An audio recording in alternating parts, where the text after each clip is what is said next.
ये जो नचनिया अंगना कंगना रंगना चंगना चिंगना चिंगनी ये सब ये सब आइटम है, चखना आइटम।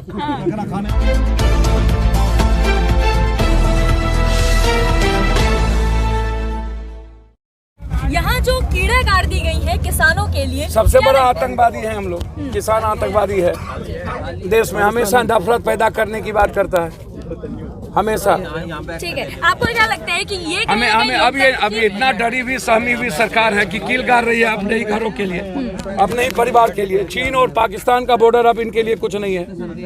हमेशा गाली देना, आतंकवादी कहना, उन्मादी कहना, हमेशा हमें फूट डालो शासन करने की तरीके इनके रहे हैं। इन पर विश्वास कौन करेगा? पर मराठी गैर मराठी, पटेल गैर पटेल, बाद में तुमने जाटों को गाली दी, जाट गैर जाट किया हरियाणा में, पूरा नफरत पैदा करवाए। फिर सिख गैर सिख किए, फिर समाज को बांटने की कोशिश किए, दलित गैर दलित को बांटने की कोशिश किए, अब बंगाली गैर बंगाली कर रहे हो। तो हमेशा फूट डालो शासन करने की जो इनकी प्रवृत्ति रही है, ये क्या हुआ? ITO कैसे गए? इतने कमजोर शासन क्यों था? साजिश थी इनकी। लाल कौन ले गए लाल किला पर? अब आदमी मरा, उसके लिए ट्वीट नहीं हुआ, उसके लिए तेंदुलकर ये नचनिया पार्टी ट्वीट नहीं किए। ये जो नचनिया अंगना कंगना रंगना चंगना चिंगना चिंगनी ये सब आइटम है, चखना आइटम। समझ गए? ये जो नचनिया पार्टी सब है, ये नचनिया पार्टी सबसे पूछिए कि 180 माँ बाप हमारे मर गए, हमारे बच्चे मरे, गोली में हमारा 25 साल का लड़का मरा, 1 साल का की शादी हुई थी, ऑस्ट्रेलिया में रहता था। उसका बेटा लौटा देंगे क्या? उसका हस्बैंड दे देंगे क्या? बेटा तो किसी का बेटा है ना, मेरा बेटा है, अब दे देंगे। हम लोग तो लड़ाई 2006 से लड़ रहे हैं, सड़कों पर हैं। जब यहाँ पर आतंक फैला रहे थे तो हम लोग पूरा बिहार रात में गांधी मैदान में बैठ गए थे। तो इसीलिए लड़ाई बिल्कुल क्लियर है। अब इनको लड़ने की कोई औकात है नहीं, इसीलिए कील तिल ठोक रहे हैं।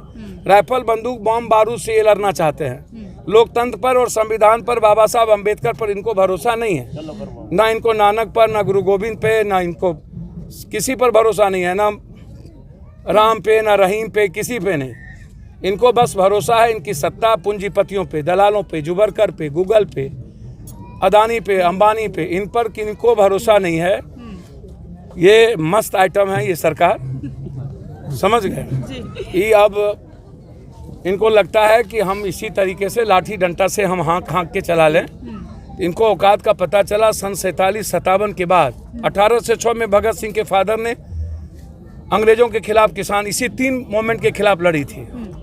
उसके बाद सन 47-57 के बाद 71 में बांग्लादेश और पाकिस्तान की जीत हुई थी, भारत की सबसे बड़ी। उसके बाद इससे बड़ा मूवमेंट आज तक कोई नहीं है। और उसके बाद इसको आप गाली देते हो हमारे बेटे को आतंकवादी, उन्मादी, खालिस्तानी। तो टिट फॉर टैट, जैसे को तैसा। आप लड़ोगे तो हम मरने को तैयार हैं, हम मारेंगे नहीं। हमको छेड़ो नहीं, हम यदि छेड़ोगे तो हम छोड़ेंगे भी नहीं। तो लड़ाई साफ है किसानों की। तो इसीलिए कानून साफ, आप इसको समझने का प्रयास कीजिए। सबसे ज़्यादा बेनिफिट गरीब प्रदेश को, उसमें बिहार भी है, जहाँ 92% किसान नहीं है, 1 बीघा से नीचे जमीन। हम 9000 बीघा जमीन था, हमको 100 बीघा भी जमीन नहीं बचा। तो वो तो हम देश के सबसे बड़े जमींदार थे 5 जमींदारों में। अब हमको जरा बताइए हम क्या करें? तो वो तो कह रहे हैं कि यूपी बिहार वाले तो आंदोलन कर ही नहीं रहे, ये तो हरियाणा पंजाब वाले कर रहे हैं। सही बात है। आपको ये क्या लग रहा है कि हम ये क्या लग रहा है कि ये नेपाल के लोग हैं क्या? यहाँ नेपाल से आए हुए हैं क्या?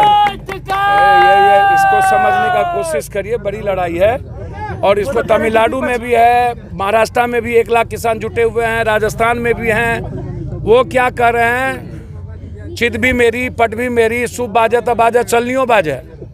शीशा के घर में रह के पत्थर फेंकते रहते हैं, समझे? बड़ों के बाप, कनियों के बाप, दोनों का बाप है ये लोग। इसे उनसे पूछिए जा करके। धन्यवाद। बंद हो गया। हमारे एक बच्चे से लड़ने की हिम्मतें और औकातें नहीं है। क्या धमकी देंगे MLA उमएलए? अपने 100 छेद है MLA को। ये लुटेरा है, ये लोग अपने लुटेरा है। बीजेपी का MLA और सब MLA MP, ये इन लोगों पर इतना ED CD का केस है। क्या लड़ेगा किसान से और गरीब आदमी से? ED CD में फसल है, इस मुल्क में माल गाल में फसल रहता है, MLA लोग वो लड़ेगा? माथा खराब है आपका।